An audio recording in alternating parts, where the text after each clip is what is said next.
Yes students, अभी इस class में हम लोग आज सीखने जा रहे हैं national income. So national income and it's related aggregates. आपको यहाँ सीखना है कि अगर हम नेशनल इनकम निकालेंगे तो इससे संबंधित जुड़े हुए फैक्टर्स कौन कौन से हैं जिनको यहाँ पढ़ा जाता है। तो स्टूडेंट, सबसे पहली चीज़ ध्यान रखिए कि जैसे आपको नेशनल इनकम निकालना है तो इसको हम लोग कई सारे नामों में बोलते हैं। नेशनल इनकम को NI भी कह दिया जाता है, लेकिन जिस तरह से अलग अलग एरियाज़ में अलग अलग भाषा यूज़ होती है और चीज़ों में क्लियरिटी और कॉन्सेप्चुअली क्लियरिटी नहीं आती है, कई सारी बार कन्फ्यूजन सा होता है, तो अलग अलग एरिया में अलग अलग भाषा है। अब जैसे आपके घर में हिंदी या इंग्लिश लैंग्वेज बोली जाती है।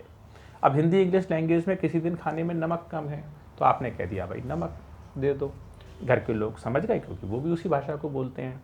कोई परिवार में इंग्लिश बोली जाती है तो वहाँ पर आप नमक नमक चिल्लाते रहो, वो इंग्लिश वाले इंग्लिश जानते हैं तो उनको समझ में ही नहीं आएगा, तो वहाँ आपको सॉल्ट कहना पड़ेगा।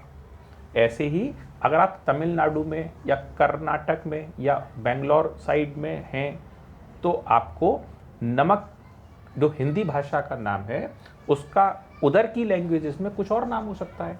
तो एक तो हिंदुस्तान के अंदर ही बहुत सारी लैंग्वेज चलती हैं और उन लैंग्वेजेस में सामान के अलग अलग नाम हो सकते हैं। तो अगर इकोनॉमिक्स में कोई वर्ल्ड लेवल की कॉन्फ्रेंस हो रही है तो वहाँ तो हिंदी अंग्रेजी छोड़ो तो वहाँ तो रशियन कैनेडियन लैंग्वेज बहुत सारी हो जाएंगी, तो लोग कैसे पहचानेंगे। तो यहाँ सबसे पहली बात यह है कि नेशनल इनकम इसको कि पूरे वर्ल्ड में एक्सेप्ट किया गया है, सिंबल दिया गया है, शॉर्ट फॉर्म दिया गया है कि नेशनल इनकम का मतलब NNPFC है।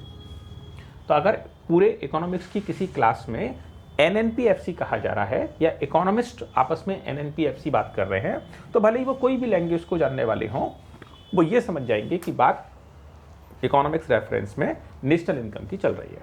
तो नेशनल इनकम का जो सिंबॉलिक नेम है वो क्या है? NNPFC। अब इस NNPFC का पूरा नाम क्या हुआ? तो ये हुआ NNPFC और इसको हम लोग बोलते हैं, इसको हम लोग यूज़ करते हैं in the name of net national product. Net national product, और नेट नेशनल प्रोडक्ट जो निकाला जा रहा है वो निकाला जा रहा है एट फैक्टर कॉस्ट।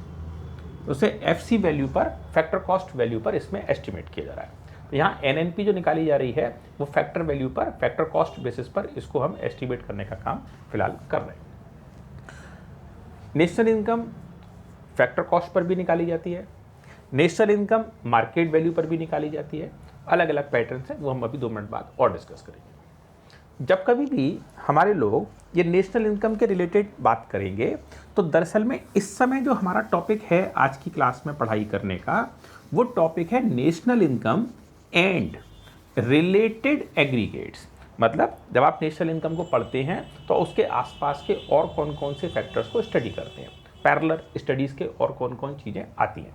तो जब हम नेशनल इनकम पढ़ते हैं तो दरअसल में वैसे तो हमें पढ़ना है इसके अंदर NNPFC, लेकिन जब हम इसको डिटेल पढ़ते हैं तो और कई फैक्टर्स आते हैं।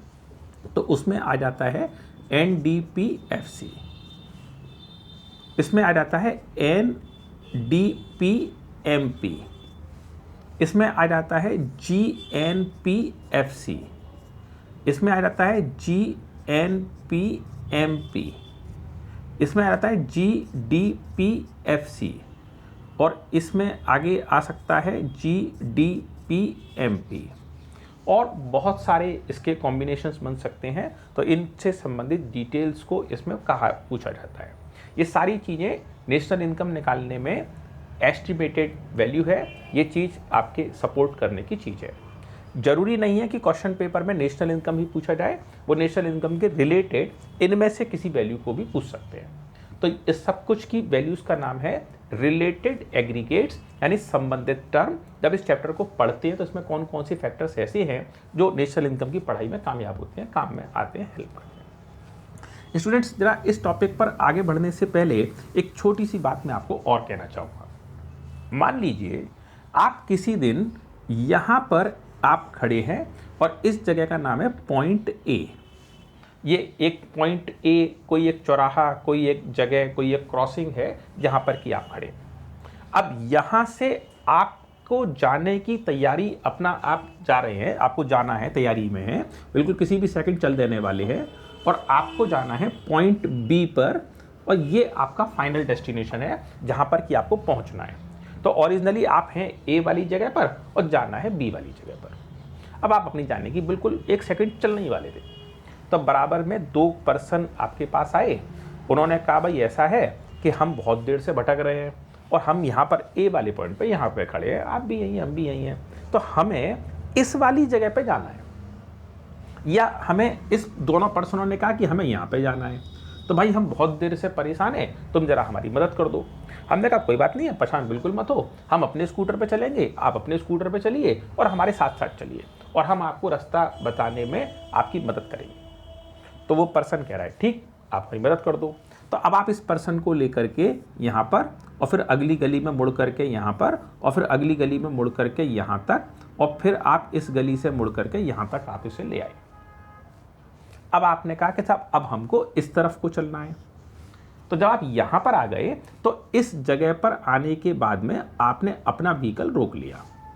आपने कहा देखो भाई ऐसा है कि हम लोग वहाँ से चल के और रास्ता चल के यहाँ तक आ गए, अब आपका वाला जो प्लेस है वो तो है यहाँ पर और मुझे जाना है सीधे क्योंकि मेरा रास्ता आगे का है। नहीं बात समझ में आई? अब ये बताइए कि इस पोजीशन में जो पर्सन यहाँ था और इसको आप उठा करके यहाँ छोड़ दिए, देखा जाए तो उसका जो एड्रेस डेस्टिनेशन था वो तो ये वाला पॉइंट था, तो आपने उसको इस पॉइंट के पास में छोड़ दिया। तो सही मायनों में आपने उस पर्सन की कोई मदद करी या बिल्कुल मदद नहीं करी आपने? रिलेटेड एग्रीगेट समझ में आ रहे हैं? नेशनल इनकम एक अपने आप में बहुत सारा कॉम्प्लिकेटेड एलिमेंट है, तो अगर आप नेशनल इनकम के किसी रिलेटेड एग्रीगेट पे पहुंच गए, इसका मतलब आप यहां नहीं है, आप अपने डेस्टिनेशन के बहुत पास आ गए। नहीं समझ में मेरी बात बनी? रिलेटेड एग्रीगेट्स को स्टडी करने का पर्पस क्या है? बहुत सारे ऐसे कारण होंगे, बहुत सारे ऐसे रीजंस होंगे कि आपके सवाल का नेशनल इनकम डायरेक्ट निकलेगा ही नहीं, यानी एनएनपीएफसी डायरेक्ट नहीं आएगा। तो आपको डायरेक्टली नहीं आएगा तो कोई बात नहीं, आपको पहला सपोर्ट, पहली हेल्प क्या करनी है? पहली हेल्प करनी है कि आपको नेशनल इनकम के रिलेटेड एग्रीगेट पर पहुंच जाओ। नेशनल इनकम पे नहीं पहुंच पा रहे हो कोई बात नहीं, पहले सपोर्टिव एलिमेंट आसपास की चीजों में पहुंच जाओ। जब सपोर्ट पे पहुंच जाओगे तो क्या फायदा होगा? आगे जाकर के जानकारी को कन्वर्ट कर लोगे, किसमें कन्वर्ट कर लोगे? एनएनपीएफसी में आसानी से काम बन जाएगा, तो आपको बहुत ज़्यादा भटकने की जरूरत नहीं पड़ेगी। तो मैंने एक एग्जाम्पल कोट किया और इस एग्जाम्पल के थ्रू ये समझाने की कोशिश की कि ऐसा बहुत बार होता है कि नेशनल इनकम एग्जैक्टली ड्रॉ नहीं हो पाती, तब उसके सपोर्ट में उसके आसपास की कोई दूसरी चीज़ ड्रॉ कर लेते हैं। अब आगे, अगर हमको ये नेशनल इनकम से संबंधित कन्वर्जन्स करने हैं तो इसमें कौन कौन बेसिक कन्वर्जन्स हैं, पहले इस पर आपको ध्यान देना पड़ेगा। तो यहाँ पर एक टर्म हम कॉपी बोर्ड पे लिखते हैं, यहाँ पर हमारे पास टर्म है GDP-MP। अब ये GDP-MP का पूरा सही मतलब क्या है और GDP-MP क्या होता है पहले उस पर समझेंगे। तो GDP-MP में जो ये G है इसका नाम है ग्रॉस, जो D है इसका नाम है डोमेस्टिक, घरेलू, P इसका नाम है प्रोडक्ट। लेकिन स्टूडेंट्स P ये प्रोडक्ट कभी चेंज नहीं होता, ये प्रोडक्ट हमेशा प्रोडक्ट के नाम से ही बना रहता है कोई भी कंडीशन हो। MP इसका मतलब है मार्केट प्राइस।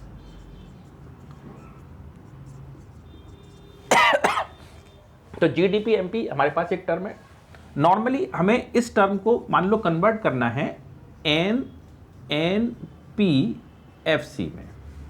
ये एक वाइड सबसे बड़ा कन्वर्जन है, ये कन्वर्जन हो जाएगा तो बाकी सारे हो जाएंगे। तो इसमें N का मतलब जो यहाँ पर है ये है नेट, इनकी लोकेशन फिक्स है। जो फर्स्ट नंबर वाला है वो ग्रॉस में ही आएगा अगर G लिखा होता है तो, और सेकंड नंबर वाला जो N मतलब उधर की तरफ में जो N है और फर्स्ट प्लेस पर है, इस फर्स्ट वाले प्लेस का N का नाम क्या है? नेट। ऐसे ही सेकंड प्लेस पर अगर D लिखा आता है तो उसका मतलब डोमेस्टिक है, लेकिन वो डोमेस्टिक जब इस तरफ चला जाएगा तो इसका नाम हो जाएगा नेशनल, नेट नेशनल। क्लियर होता है? और थर्ड नंबर में प्रोडक्ट, तो प्रोडक्ट रहता ही रहता है, मैंने अभी 1 मिनट पहले भी बताया था कि प्रोडक्ट में कभी चेंज नहीं होता। अब यहाँ पर फोर्थ है फैक्टर कॉस्ट। और इस फैक्टर कॉस्ट का मतलब FC, इसका मतलब है फैक्टर कॉस्ट। तो यहाँ 4 चीज़ों का मैटर है, एक है GDP-MP और एक है NNP-FC। तो सबसे बड़ा जो कन्वर्जन है वो इन्हीं 4 चीज़ों को लेकर के आपस में रहता है। नंबर 1 GDP-MP और नंबर 2 उधर की तरफ में NNP-FC। अब ये कन्वर्जन कैसे होगा, कैसे करके वर्किंग चलेगी, इस पर हम तुरंत से बात करने वाले हैं। पहले इतना कुछ क्लियर हो रहा है? तो अब इसको मैं यहाँ से इरेज कर रहा हूँ, आगे की बात मैं डिस्कस करूँगा। इरेज कर दूँ इसको या अभी कुछ रहता है? हाँ जी। अब ये जो वर्किंग हमने डिस्कस की है, अब इस वर्किंग के अंदर से यहाँ से आगे की बात पर अब देखिए। जैसे मान लो आपको क्वेश्चन में कोई इंफॉर्मेशन दी जाती है और ये इंफॉर्मेशन में जानकारी है ग्रॉस, और ग्रॉस की इस वैल्यू को आपको कन्वर्ट करना है नेट में। यानी आपके पास जो जानकारी दी गई है वो किस तरह की जानकारी है? ग्रॉस वाली। और ग्रॉस की जानकारी को किस चीज़ में कन्वर्ट करना है? नेट में।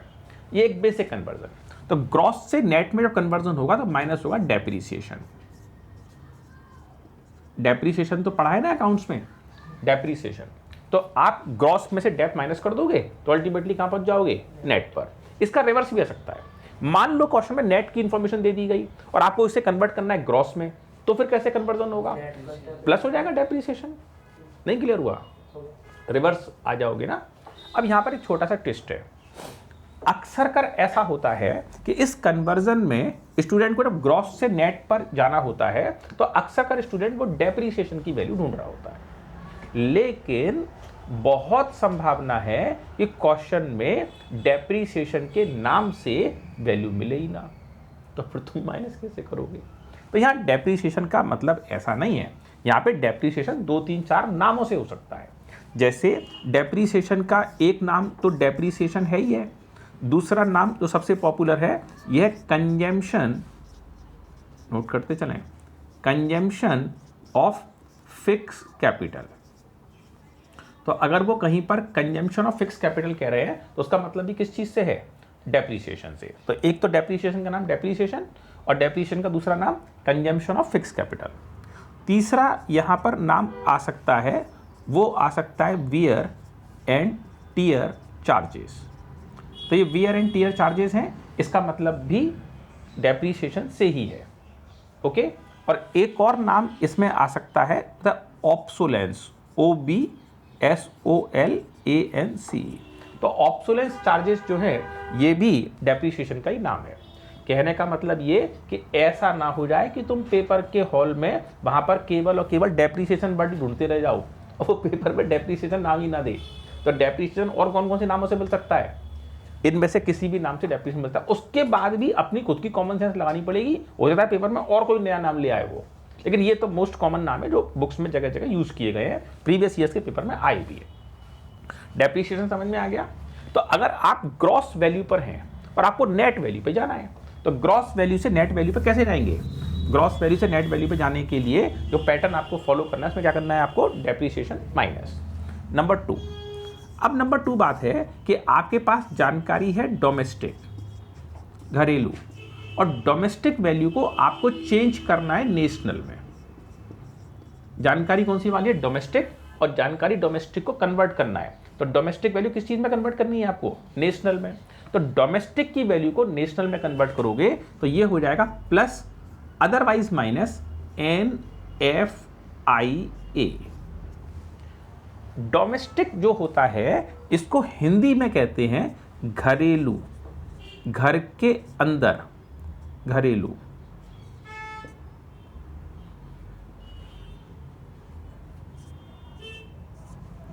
सही हो गया? घरेलू। तो घरेलू जो है, जो घर, डोमेस्टिक घर के अंदर, और जो नेशनल है ये है पूरा देश भर का, कंप्लीट देश का।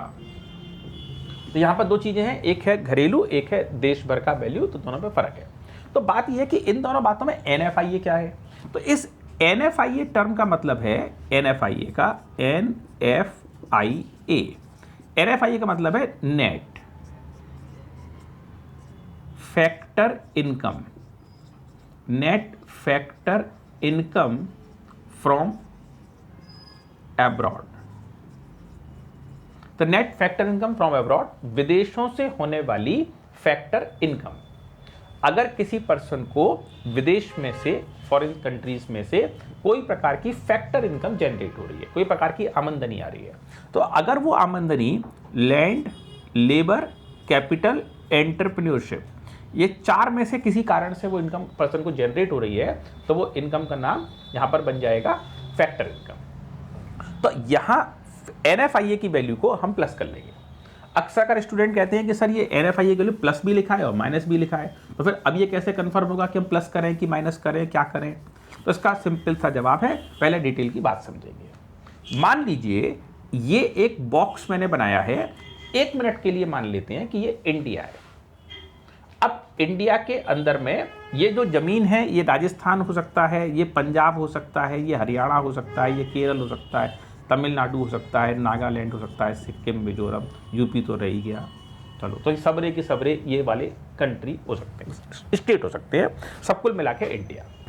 अब कोई पर्सन यहाँ है, कोई यहाँ है, यहाँ है, यहाँ कहीं पर भी है, तो पूरे इंडिया भर के अंदर कोई भी मेंबर्स हैं जो यहाँ पर कहीं पर भी इंडियन बाउंड्रीज के अंदर रह रहे हैं। अब मान लो इंडियन बाउंड्री के अंदर में एक ये वाला बिजनेसमैन है और इसका नाम है बाटा शूज।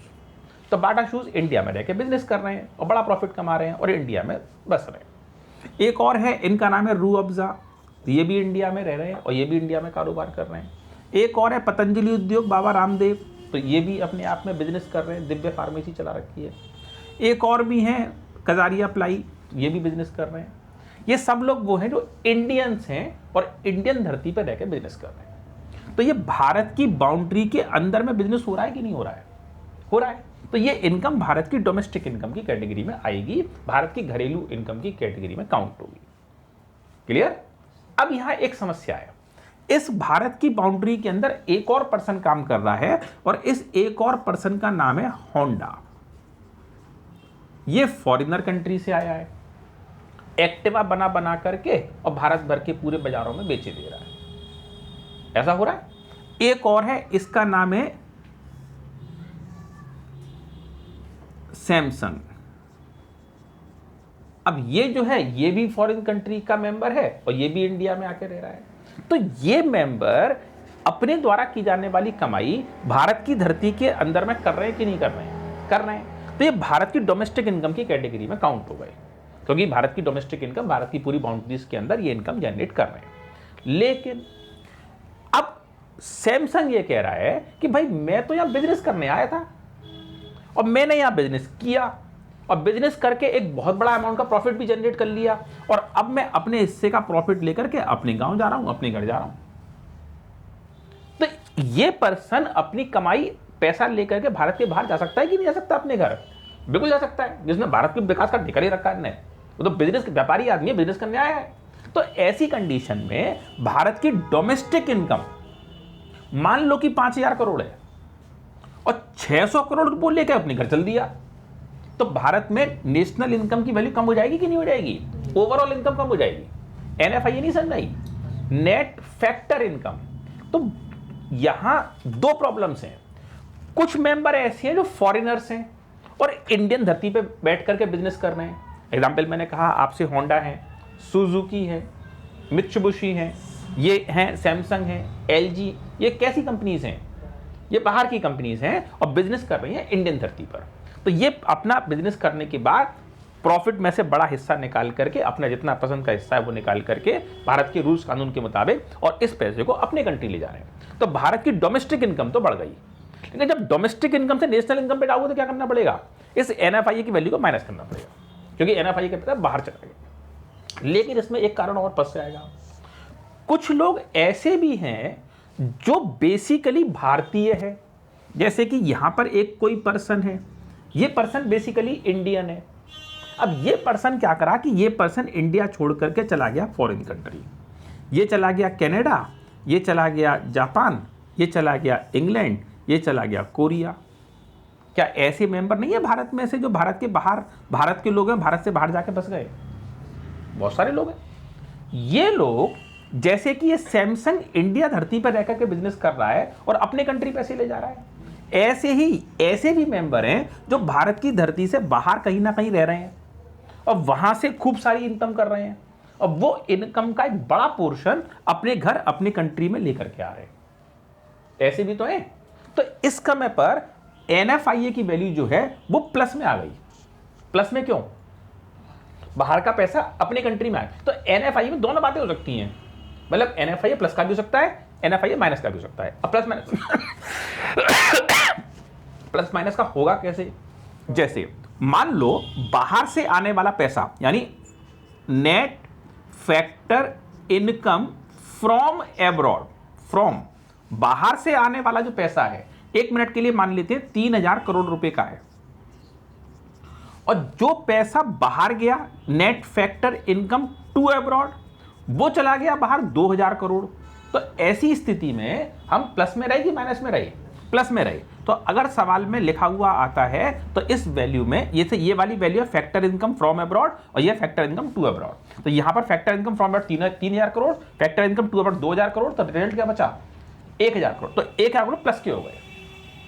अगर सवाल में यहां पर लिखा हुआ आता है नेट फैक्टर इनकम, नेट कह रहे हैं, इसका मतलब क्या हुआ कि इन्होंने फैक्टर इनकम फ्रॉम एब्रॉड और फैक्टर इनकम टू एब्रॉड, वो दोनों आपस में माइनस कर करा के रेडीमेड करके फिगर हमें दे रखी है 1000 करोड़ की। नहीं समझ में आई बात? Factor income from abroad, factor income to abroad फर्क है, एक ही बात है, फर्क है। तो नेट इनकम फ्रॉम एब्रॉड का मतलब फैक्टर इनकम फ्रॉम एब्रॉड, बाहर से आने वाले पैसे, फैक्टर इनकम टू एब्रॉड, बाहर को चले जाने वाले पैसे, और नेट फैक्टर इनकम, दोनों चीजों का डिफरेंस। कौन दोनों चीजों का? जो पैसा गया और जो पैसा आया, तो उन दोनों का डिफरेंस यहां पर आ जाएगा। तो अभी स्टूडेंट हुआ ये कि जैसे क्वेश्चन में NFIA की वैल्यू है, तो आपको क्वेश्चन में ध्यान रखना पड़ेगा कि NFIA की वैल्यू प्लस की दी गई है या माइनस की दी गई है। अगर डेप्रिसिएशन है और ग्रॉस में से आपको नेट की तरफ जाना है, तो एक ही सॉल्यूशन है कि डेप्रिसिएशन माइनस होगा। लेकिन जब डोमेस्टिक वैल्यू से नेशनल वैल्यू पे जाएंगे, तो ये वैल्यू प्लस की भी हो सकती है, ये वैल्यू माइनस की भी हो सकती है, जो क्वेश्चन में दी जाने वाली जानकारी और अदर कंडीशंस पर ये इंफॉर्मेशन बेस करती है। यहां तक की बात सबको समझ में आ गई होगी। अब थर्ड नंबर पर इसके अंदर में एक चेंज और आता है, और थर्ड नंबर के चेंज का नाम है, वो है इसके अंदर में है फैक्टर कॉस्ट, FC है ना। तो इसमें है फैक्टर कॉस्ट, और फैक्टर कॉस्ट से हमें जाना है मार्केट प्राइस पर। फैक्टर कॉस्ट से कहां पे जाना है? Market price. स्टूडेंट बहुत ही आसान बात, बहुत लंबे समय से पढ़ाने के समय पर मैंने स्टूडेंट को सिखाया कि FC का मतलब फैक्टर कॉस्ट से है, और कोई पूछे तो फैक्टर कॉस्ट ही बताना है। लेकिन अपने दिमाग में क्लियर करने के लिए समझ लो, जैसे फैक्ट्री कॉस्ट मान लो, कोई सामान को बनाने की फैक्ट्री में कितनी कॉस्ट लग रही है, कॉस्ट कितनी लग रही है, और बेचना है उसे मार्केट प्राइस पर। तो तुम कैसे बेचोगे, मार्केट प्राइस कैसे निकालोगे? तो जितना सामान का खर्चा हमारा लगा वो प्लस कर लो इसमें अमाउंट ऑफ टैक्स, और अगर गवर्नमेंट कोई सब्सिडी दे रही है तो इस सब्सिडी की वैल्यू को कर दो माइनस। टैक्स गवर्नमेंट ने चार्ज लगा दिया कि तुमने ये सामान बनाया, इतने पैसे का टैक्स और दे दो, हमें टैक्स लग गया। और सब्सिडी का मतलब गवर्नमेंट ने हमें रिलैक्स कर दिया कि तुम्हें इस पैसे पर टैक्स देने की जरूरत नहीं। तो अल्टीमेटली यहां पर बना factor cost plus tax minus subsidy, और दोनों चीजें मिला जुला के क्या बन गई? Market price. Get it? तो आपको किसी से ये नहीं कहना है कि FC का मतलब फैक्ट्री कॉस्ट, ये केवल दिमाग में क्लियर करने के लिए छोटी सी बात लिंक की गई है, इसका मतलब नहीं है। इसका FC का पूरा नाम क्या है? Factor cost. किसी से फैक्ट्री कॉस्ट नहीं कहना है। हाँ, आपको लॉन्ग डिस्टेंस में आंसर याद रखना है, तरीका याद रखना है, किसी को लिंक करके आप पढ़ सकते हैं, समझ सकते हैं। फैक्टर कॉस्ट है, और फैक्टर कॉस्ट इसमें कन्वर्ट करना है मार्केट प्राइस में। कैसे कन्वर्ट होगा? प्लस का टैक्स माइनस का सब्सिडी। अगर आपको मार्केट प्राइस से फैक्टर कॉस्ट पे जाना है तो कैसे जाओगे? प्लस सब्सिडी माइनस का टैक्स, काम बन जाएगा, रिवर्स ऑर्डर चल दोगे। लास्ट एक क्वेश्चन में क्या करते हैं कि ये लोग टैक्स और सब्सिडी की फिगर को आपस में डायरेक्टली एडजस्ट करके और उसकी जगह फिगर निकाल देते हैं नेट इनडायरेक्ट टैक्स। तो अगर ये नेट इनडायरेक्ट टैक्स कह रहे हैं, इसका मतलब क्या कह रहे हैं? दोनों फिगर्स आपस में एडजस्टेड है, दोनों फिगर आपस में सेटल डाउन की जा चुकी है। इसका मतलब क्या है? Net indirect tax. तो ये एक ओवरऑल वर्किंग है कि आपको फैक्टर कॉस्ट को कन्वर्ट करना है। किस में कन्वर्ट करना है? मार्केट प्राइस में। तो अगर आपको टैक्स और सब्सिडी दोनों की वैल्यू अलग अलग दी गई है तो प्लस का टैक्स, सब्सिडी माइनस। लेकिन अगर दोनों फिगर पहले से एडजस्ट कर दी, जैसे मान लो 1 मिनट को सवाल में कहा गया टैक्स की जो फिगर है, एक एग्जाम्पल के तौर पर वो 600 रुपए की है, उन्होंने कहा जो सब्सिडी की वैल्यू है, सवाल में कहा गया जो सब्सिडी की वैल्यू है, ये सपोज वैल्यू है 500 रुपये। तो इस दोनों जानकारी को आपस में एडजस्ट करके वो क्या कह सकते हैं, वो कह सकते हैं नेट इनडायरेक्ट टैक्स, और नेट इनडायरेक्ट टैक्स की वैल्यू 100 रुपये दे सकते हैं। तो अगर नेट इनडायरेक्ट 100 रुपये दे रहे हैं, मतलब क्या हुआ कि 600 रुपये 500 रुपये उन्होंने पहले से ही आपस में एडजस्ट कर करा के रेडीमेड करके दे दिए। तो अगर नेट इनडायरेक्ट टैक्स दिया हुआ है और साथ में टैक्स दिया हुआ है, तो अब देखा जाए तो टैक्स की इंफॉर्मेशन हमारे लिए यूजलेस है। क्यों है यूजलेस? क्योंकि वो फिगर पहले से ही उसमें एडजस्ट हो चुकी है। तो स्टूडेंट अल्टीमेटली इतनी सारी बातचीत के बाद 3 बेसिक कन्वर्जन सामने आए, और 3 बेसिक कन्वर्जन कैसे कैसे हैं, और इन्हीं 3 बेसिक कन्वर्जन की हेल्प से सारी रिलेटेड एग्रीगेट्स आपको अपने आप पहुंचा देंगी नेशनल इनकम की लिस्ट में। जैसे सबसे पहला जो कन्वर्जन है वो आपको ग्रॉस से जाना है नेट पर। तो ग्रॉस से नेट पे जाएंगे तो माइनस कर देंगे depreciation. It is rule number 1, change number 1। Change number 2 है कि आपको जाना है आपके पास से डोमेस्टिक से, तो आपको जाना है डोमेस्टिक, और डोमेस्टिक की वैल्यू को चेंज करना है नेशनल में। तो डोमेस्टिक की वैल्यू नेशनल में कैसे चेंज होगी, तो ये चेंज होगी प्लस अदरवाइज माइनस NFIA से। ये समझ में आ गया, ये प्लस माइनस दोनों हो सकते हैं, दोनों में से कोई एक ही होगा एक समय में। और तीसरे नंबर का जो आखिरी नंबर का काम बनता है, और उसमें बनता है कि यहाँ जो वैल्यू होगी थर्ड नंबर पर, ये होगी फैक्टर कॉस्ट। और फैक्टर कॉस्ट की जानकारी को आपको चेंज करना है, और किस में चेंज करना है फैक्टर कॉस्ट की जानकारी को, मार्केट प्राइस में। तो फैक्टर कॉस्ट मार्केट प्राइस में कैसे चेंज होगा, तो फैक्टर कॉस्ट मार्केट प्राइस में चेंज होगा, इसके लिए आपको करना पड़ेगा प्लस का टैक्स, और आपको करना पड़ेगा माइनस का सब्सिडी। और अगर प्लस टैक्स सब्सिडी नहीं दी जाती तो आपको नेट इनडायरेक्ट टैक्स दे दिया जाएगा। अब स्टूडेंट एक छोटा सा बिल्कुल माइन्यूट सा मामूली सा क्वेश्चन डिस्कस करेंगे, जैसे कि ये चीज़ भी आपको क्लियर हो जाए। तो अभी इतना तो समझ में आता है ना, तो एक बेसिक बात, इसको एरेज कर दूं। मान लीजिए कि आपको क्वेश्चन की एक डिटेल मिली, और इस डिटेल में आपसे कह दिया गया कि आपके पास में एक जानकारी कह दी गई। उन्होंने कहा साहब ऐसा है कि आपके पास में GDP-FC, तो GDP-FC उन्होंने कहा था 3000 रुपये की है। अब इन्होंने आपसे कहा कि डेप्रीसिएशन, और ये फिगर है आपके पास 200 रुपये। आगे वो कह रहे हैं NFIA, और NFIA की वैल्यू बता रहे हैं 500 रुपये, और एक बात कह रहे हैं कि टैक्स कीमत बता रहे हैं 100 रुपये, और एक कह रहे हैं सब्सिडी और कीमत बता रहे हैं 20 रुपये। अब वो हमसे इस पूरी जानकारी के बाद ये कह रहे हैं कि आपको कैलकुलेट करना है। अब क्या कैलकुलेट करना है, तो कैलकुलेट आपको करना है NDP-MP, ये चीज़ की वैल्यू आपको बतानी है। तो आपके पास ऊपर की 4 डिटेल्स लिखी हैं, और NDP-FC आपसे पूछा जा रहा है। तो अब इस कन्वर्जन को अवेलेबल डिटेल की हेल्प से हम कैसे करेंगे, पहले एक मिनट उसको समझ लेंगे। जो जानकारी क्वेश्चन में आपको दी गई है, उस जानकारी को आप कोशिश करें कि जानकारी को आप ऊपर लिखें। तो आपके पास क्वेश्चन की डिटेलिंग्स में पहली डिटेल जो है अवेलेबल, वो है GDP-FC, और इस GDP-FC को कन्वर्ट करना है। काय में कन्वर्ट करना है, इसमें कन्वर्ट करना है, नहीं NDP-MP में कन्वर्ट करना है। आपका ग्रॉस वाली वैल्यू है, और ग्रॉस की वैल्यू को किस में बदलना है, नेट में। तो ग्रॉस की वैल्यू से नेट पे कैसे जाएंगे, ग्रॉस से नेट पे जाने का तरीका क्या है, माइनस डेप्रीसिएशन, डेप्रीसिएशन की फिगर माइनस होगी। नंबर सेकंड, यहां पर है डोमेस्टिक, और यहां पर भी डोमेस्टिक है, तो there is no need for conversion, कोई कन्वर्जन नहीं करेंगे। लेकिन थर्ड नंबर में प्रोडक्ट, तो प्रोडक्ट भी चेंज होता ही नहीं है। लास्ट नंबर है फैक्टर कॉस्ट, और फैक्टर कॉस्ट को किस में कन्वर्ट करना है, मार्केट प्राइस में। तो फैक्टर कॉस्ट मार्केट प्राइस में कैसे कन्वर्ट होता है, फैक्टर कॉस्ट कन्वर्ट होता है प्लस का टैक्स और माइनस का सब्सिडी। ये बन गया आपका फॉर्मूला। अभी क्लियर, वैल्यू पुट अप करो। GDP-FC की वैल्यू कितनी दे रखी है क्वेश्चन के अंदर, 3000 रुपये, माइनस का डेप्रीसिएशन ये दे रखा है 200 रुपये, प्लस का टैक्स करना है 100 रुपये, सब्सिडी करनी है 20 रुपये की माइनस। तो अल्टीमेटली क्या आंसर पड़ गया भाई, 3000 रुपये में से 200 रुपये माइनस कर दो, 2800, 2800 में 100 रुपये जोड़ दो, 2900, 20 रुपये फिर माइनस कर दो, तो 2880 रुपये। ये आपका फाइनली आंसर हो गया, ये आपके आंसर की कीमत आ गई, ये आपके आंसर की वैल्यू हो गई। और इसी बेसिस पे आप कोई सा भी कन्वर्जन कर सकते हैं, कोई भी एक रिलेटेड एग्रीगेट पर पहुंच जाएंगे तो आगे की डिटेल बहुत आसानी से आप इसमें ड्रॉ कर सकेंगे कि आगे की डिटेल कन्वर्ट होनी कौन से प्रकार से है। This is the basic view, बिल्कुल नेशनल इनकम पढ़ने का, इकोनॉमिक्स पढ़ने का पहला क्लास है। आपको जानकारी आना चाहिए कि अगर हमको नेशनल इनकम निकालना है तो आखिरकार नेशनल इनकम निकलेगा कैसे। तो सबसे पहले आप नेशनल इनकम यानी कि NNP-FC की तरफ मत दौड़ो, बल्कि पहले आप नेशनल इनकम में से कोई सा भी रिलेटेड एग्रीगेट आसानी से पकड़ सकते हो, कैलकुलेट कर सकते हो, पहले वो कर लो और उसके बाद इन 3 बेसिक टेस्टों को लगा करके आसानी से आप कन्वर्ट कर सकते हो। It's very easy now. तो this is the basic concept of national income. Thanks students for watching this video. Please like and subscribe the channel.